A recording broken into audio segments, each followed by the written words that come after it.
Lors du sommet ordinaire à Abuja, le dimanche 15 décembre 2024, les chefs d'État et de gouvernement de la CEDEAO ont décidé d'accorder un délai de 6 mois aux autorités du Burkina Faso, du Mali et du Niger, leur offrant ainsi la possibilité de revenir sur leur décision de quitter l'organisation. Cette période transitoire, allant du 29 janvier 2025 au 29 juillet 2025, maintient les portes de la CEDEAO ouvertes pour une réintégration éventuelle, soulignant ainsi la volonté de l'organisation de préserver ses liens avec ces pays, malgré les tensions en cours.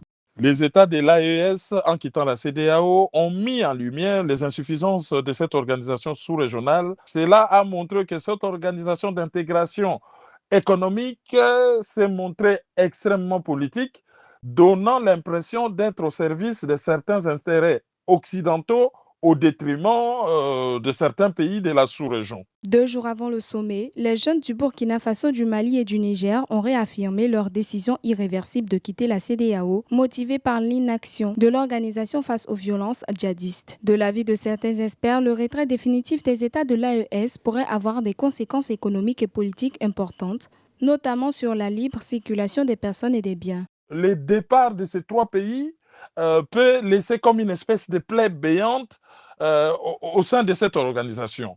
La CEDEAO, qui est une organisation d'intégration économique, est avant tout au service du peuple, sont en train de laisser une porte de sortie en accordant ce délai de 6 mois pour que les trois États qui ont décidé de partir reviennent à la raison. Un sommet de la CEDEAO est prévu pour juillet 2025 afin d'évaluer l'impact du retrait du Burkina Faso, du Mali et du Niger sur la sécurité de l'économie régionale. Cette réunion pourrait décider d'une réintégration ou de nouvelles mesures pour préserver la stabilité en Afrique de l'Ouest. Par ailleurs, pour renforcer ses efforts de lutte contre les groupes djihadistes, la CEDEAO prévoit dès 2025 l'activation d'une force régionale dédiée à la sécurité.